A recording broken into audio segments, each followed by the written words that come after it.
Hello all, welcome to the Exposing Grief YouTube channel. If you have been here before, you know what we're doing. If you are new here, welcome. And I'm excited to share with you what we do here. We remove the stigma of grief and we expose it for what it truly is, which is a natural and healthy way of living and loving. And we do that through many different things, education, having other professionals come on. So today we're going to talk about the shift that we might notice in our mental health and our well-being when we go from summer to fall to winter. We're going to talk about what that is, why it happens, what we can do to maybe avoid it, but definitely manage it, as it's a very common thing that we run into. And as we go into fall and we're in September, I think this is a great topic to discuss. So let's not waste any more time. We'll jump right in.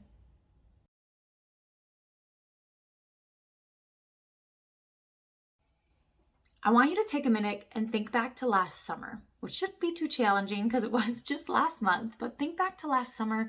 Think about how you felt in the summer months. Think about your well-being, your mental state. Did that look or feel different than how it does maybe throughout the rest of the year? So as summer comes to a close and we transition into fall, kids are getting back to school, we're finding a little bit more routine and structure, the days are getting shorter, a little bit cooler. It's not uncommon for us to notice a shift in our mental health, well-being, and particularly the symptoms. So I refer to this as the fall effect. So basically what this is in the summer months, which if you crave and soak up the summer months like we do in here in Minnesota, you might experience this a little bit more. But in the summer months, we might notice a reduction in our mental health battles or symptoms, leaving us feeling like, I can manage this. This is okay, which in the moment, absolutely, that feels real. It does feel more manageable. The symptoms are reduced and not as stressful as high.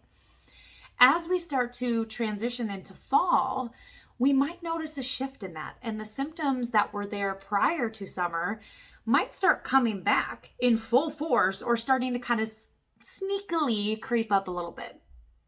So why does this happen? I am glad you asked. Let's talk about it.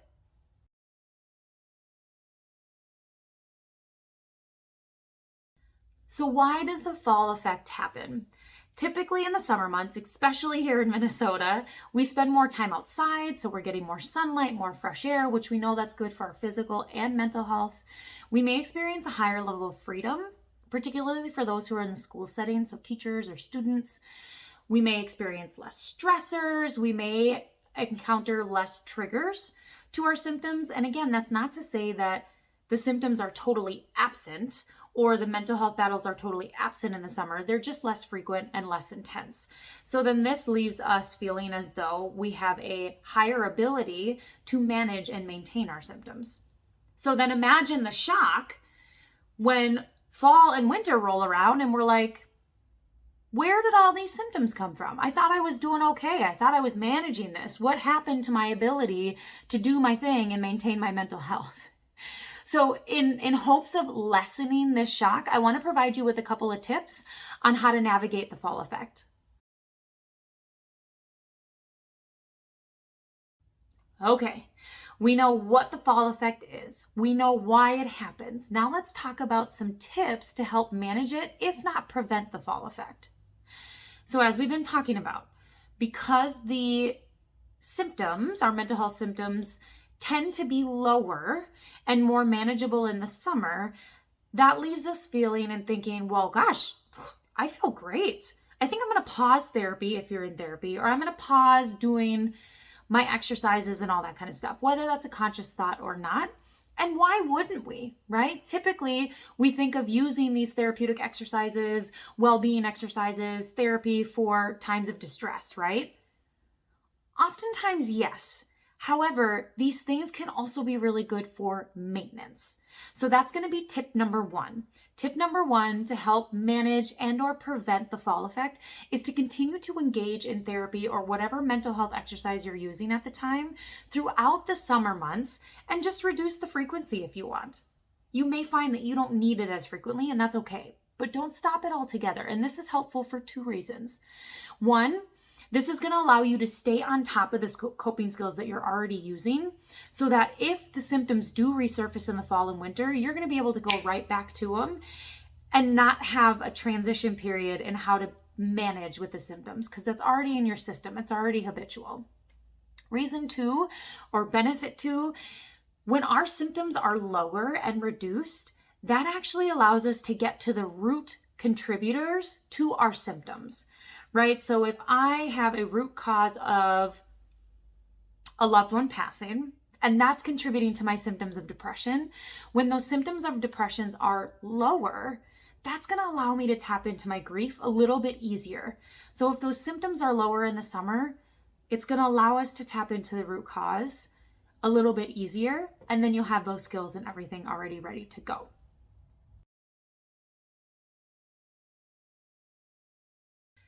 Tip number 2, this one is pretty short and sweet.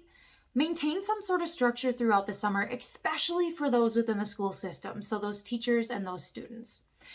Maintaining a structure is going to allow us to have a sense of stability throughout all seasons, which is then going to lessen the shock when we transition from summer to fall and winter, which have typically a little bit more structure when we're back in school or back to work or whatever it might be. Keep in mind, this structure in the summer does not have to be as rigid or does not have to mirror what you have in the fall and winter months. Just keep some sort of structure so the shock isn't as intense when we transition from summer to fall. Tip number 3, the final tip for navigating the fall effect: make fall and winter desirable. If you're anything like me, I love summer and I look forward to it so much. So those muted, colder days in the early beginning of the year feel more manageable because summer is so close. I can taste it, right? I know it's coming. And then I'm so in the moment of summer, which is good. I have a tendency to forget, but what do I have to look forward to in the fall and the winter, right? Fall, I usually enjoy. It's what follows that I struggle with. So that transition for me can be hard. So being able to ask yourself, what do you look forward to in the fall and winter months? And maybe fall and winter are your jam, right? Maybe those are your months. Fantastic. Love it. For those of you who typically struggle with it, what do you look forward to, or what can you look forward to? Are there any winter sports that you love to do that get you outside, get you moving, get you active? Football is a big thing in our house, so we look forward to that. We look forward to crock pot meals. We look forward to hunting. Hunting is a big thing in our house as well. Not necessarily for myself, but my husband's a big hunter, so he looks forward to that, right? Are there any trips that you can look forward to? But just putting things in place that make those months a little bit more desirable to not only allow yourself to enjoy those months instead of dread them, but also to help maintain and manage your well-being. This year, I know the winter is going to be very manageable for me. We've got some vacations. My brother's getting married. I've got my best friend from 5th grade getting married. So we've got a couple of things to look forward to that gets us excited. And that allows us to be able to manage the mental health a little bit easier as well. So make your fall and winter desirable in whatever way that looks like. There you have it. What do you think? You now know what the fall effect is, or at least what I refer to as the fall effect. You know why it happens, and you now have some tips to help manage and possibly prevent it in the future. That tip of continuing to engage in therapy and your therapeutic exercises throughout the summer, even if it's at a reduced rate. Maintaining some sort of structure, especially for those within the school system. And then making your fall and winter desirable if those are transitions or seasons that you may struggle with. I'd love to hear your thoughts on the fall effect as a whole, or what you're noticing or how you're utilizing those tips. I'd love to hear your thoughts. So please feel free to comment.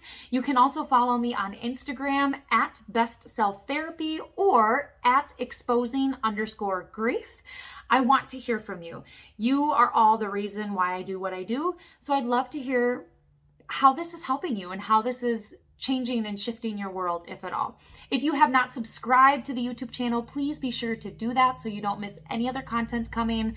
We've always got some good stuff, whether it's myself giving skills or other professionals talking about services that help you along in your grief journey. Thank you for joining me. Have a fantastic fall, and we'll see you in the spooky season in October. Take care.